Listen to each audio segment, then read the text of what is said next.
আল্লাহ কি আমাকে কোনোদিন মাফ করবেন? আমি চাই না কেউ অনুশোচনায় দগ্ধ এক জীবন যাপন করুক।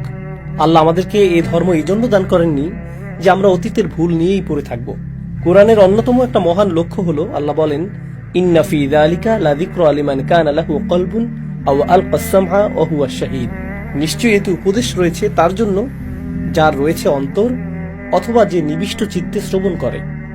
তাই হৃদয় সম্পর্কিত যে কোনো বিষয় সবচেয়ে বিস্তীর্ণ উত্তর আপনার হৃদয়ের অনুভূতি কেমন হওয়া উচিত তা কোরআনে আছে।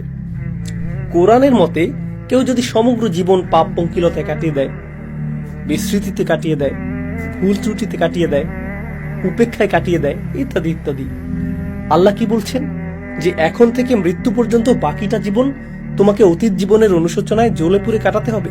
কোরআন কি কখনো এমনটা বলেছে? আল্লাহ তার সৃষ্টির অন্তঃকরণের সুরক্ষায় বেশি সংরক্ষণশীল সৃষ্টির নিজের চেয়েও।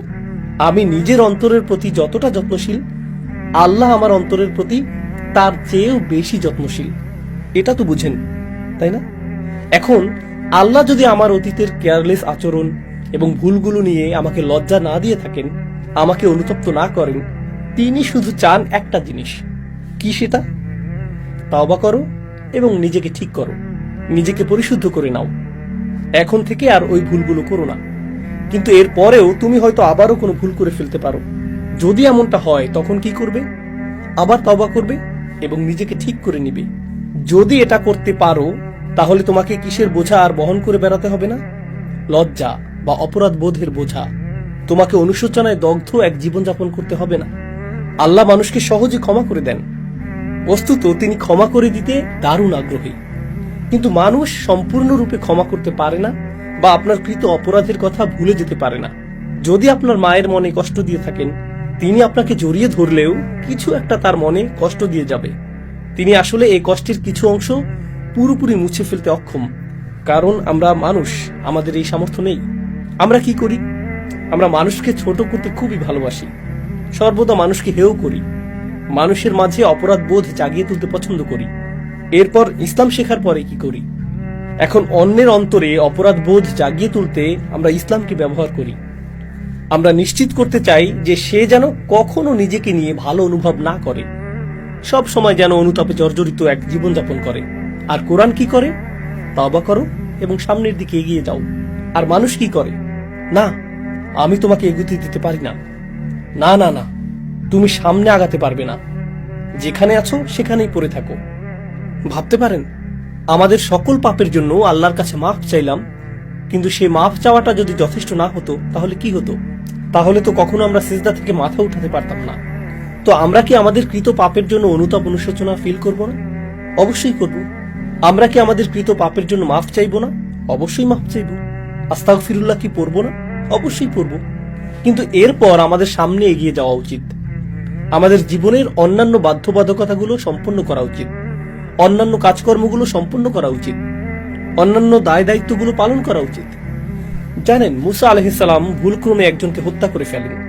পরে তিনি যখন ফেরাউনকে চ্যালেঞ্জ করতে গেলেন, তখন ফেরাউন বলতে পারত, তুমি আমাকে কোনটা সঠিক কোনটা ভুল শেখাতে এসেছো? তুমি জানো তুমি কি করেছো? কোন সাহসে তুমি মুখ খোলো? এক খুনি এখন আমাকে শেখাবে? ও, খুনি এখন নবী? সত্যি? সঠিক ভুল শেখানোর মতো কোনো নৈতিক অবস্থান তোমার তো নেই, কারণ তুমি অতীতে একজনকে হত্যা করেছো। এটাই তো যুক্তি হওয়ার কথা। জানেন, ফেরাউন কিন্তু এমন যুক্তি দেখিয়েছিল। সে বলেছিল, তুমি তোমার কর্ম যা করার করেছো, তুমি বড় অকৃতজ্ঞ। এমন কৌশল কিন্তু অনেক শক্তিশালী, একজন মানুষের মনোবল সম্পূর্ণ ভেঙে দিতে পারে। তখন মুসা আলাইহিস সালাম বলতে পারতেন, আমার বিশাল এক অন্যায় আছে, আমার আসলে কিছু বলা উচিত না, মুখ খোলার মতো অবস্থানে আমি নেই। কিন্তু তিনি এমনটি বলেননি। তিনি তার অন্যায় স্বীকার করে নিলেন, কিন্তু শেষে বললেন, অতঃপর আমার রব আমাকে প্রজ্ঞা দান করলেন আর আমাকে করলেন রাসূলদের একজন। মানুষ কিন্তু এমন করে, তারা মনে করে পুণ্যবান মানুষের মনোভাব এমনই হওয়া উচিত। কোনো কিছু সম্পর্কে আমি কিছু বলার কে? আমার সবসময় মুখ বন্ধ রাখা উচিত। এই যুক্তিতে তো সবারই মুখ বন্ধ রাখা উচিত, কারণ সবার জীবনে ভুল আছে, কারোই সত্য বলা উচিত নয়। দুনিয়াতে এমন কারো কি অস্তিত্ব আছে যার জীবনে কোনো পাপ নেই?